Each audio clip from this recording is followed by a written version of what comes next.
The GPWS monitors the aircraft flight path and generates visual and audio warnings, alerts, when the aircraft is in one of the defined hazardous situations. These warnings will be overridden by stall or wind shear warnings.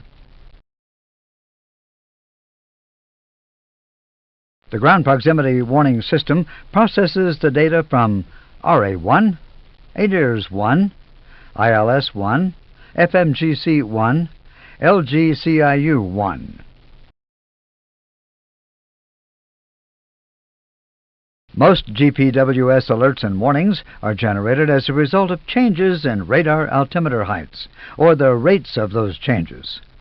The system predicts potential hazards from these trends, but it has no forward-looking capability.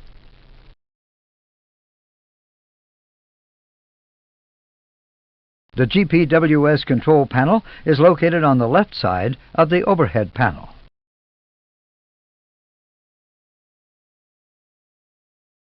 GPWS visual warnings are provided on the miscellaneous panels. The system can be tested by pressing either Ground Proximity Warning System glide slope push-button switch. This test is normally performed by the maintenance crew. In addition, 2 loudspeakers located on each lower side of the main panel broadcast GPWS aural warnings, even if they are turned off.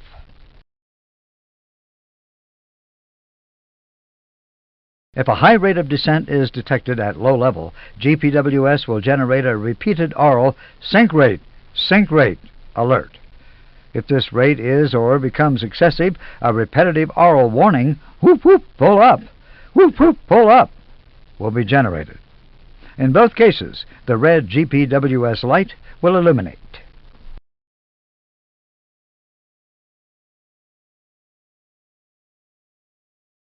If rising ground is detected as a potential threat to the safety of the aircraft, GPWS will alert the crew with a repeated terrain aural alert. The system will then generate a whoop whoop pull up warning after the terrain alert has been repeated twice. In both cases, the red GPWS light will illuminate.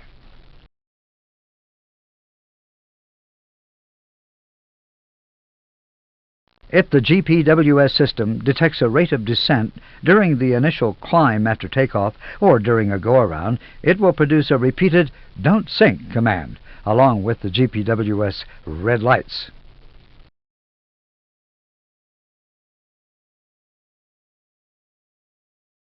If the gear is retracted or the flaps not in the landing configuration and GPWS detects that the aircraft is close to the ground, a too low terrain warning is generated and the red GPWS lights illuminate.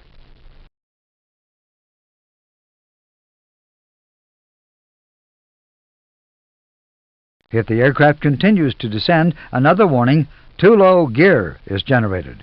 Again, the red GPWS lights illuminate.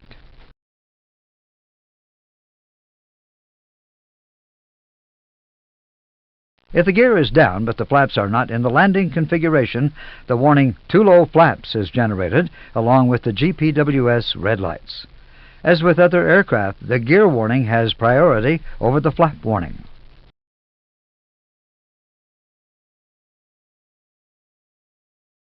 Below 1,000 feet on approach, a GPWS glide slope aural and visual alert will be generated if the runway is ILS equipped, the ILS is tuned, the ILS signal is valid.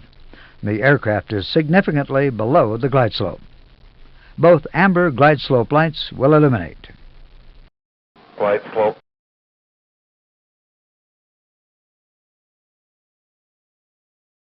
Glide slope. Glide slope. The aural glide slope warning will become louder if no corrective action is taken or if the aircraft descends even further below the glide slope.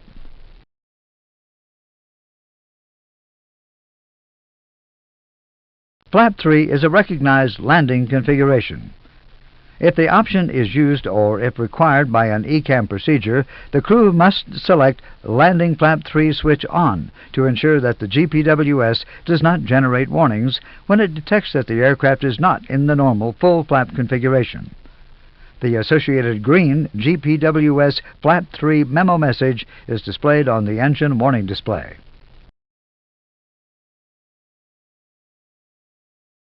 Following certain failures, a landing may have to be made with an even further reduced flap setting. The crew can select the flap mode push-button switch off to inhibit GPWS flap warnings. If the flap mode is off, the green flap mode off message is displayed on the engine warning display.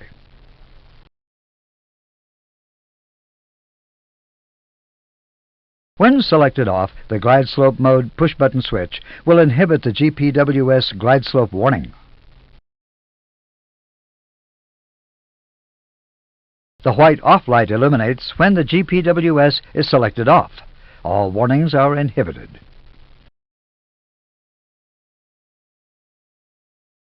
If your aircraft is equipped with the enhanced GPWS, EGPWS, a forward-looking capability for terrain is added.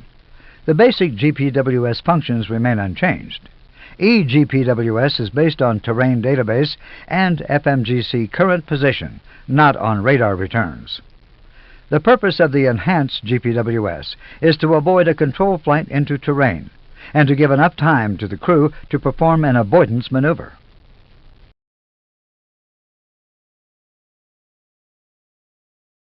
The enhanced GPWS uses a terrain database coupled with an FMGS position to calculate two terrain envelopes ahead of the aircraft.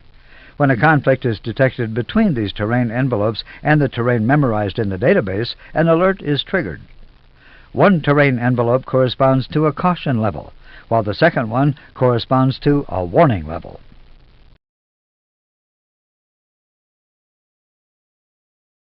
Two terrain-on navigation display switches are installed on each side of the center instrument panel.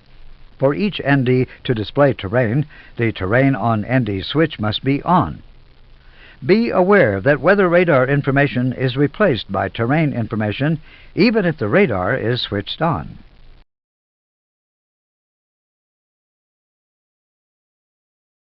In the lights-out position, the enhanced GPWS operation is fully automatic. If the terrain switch is off, the enhanced functions are inhibited, but basic GPWS functions are still operative. If the enhanced functions fail, the fault light will illuminate, but the basic GPWS functions remain operative. For the basic GPWS, the system switch controls the basic functions.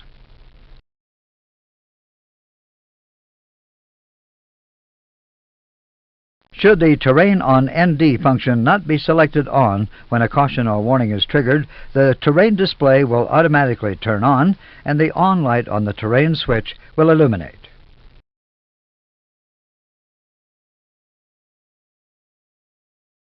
The second enhanced GPWS protective function provides a terrain clearance floor envelope for each runway stored in the database. This function warns against a premature descent below this floor, regardless of aircraft configuration.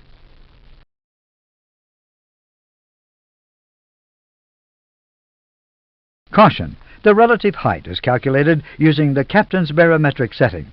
Thus, the system does not protect against baro setting errors. The position is calculated using FMGC1. The system does not protect against FMGC1 position errors.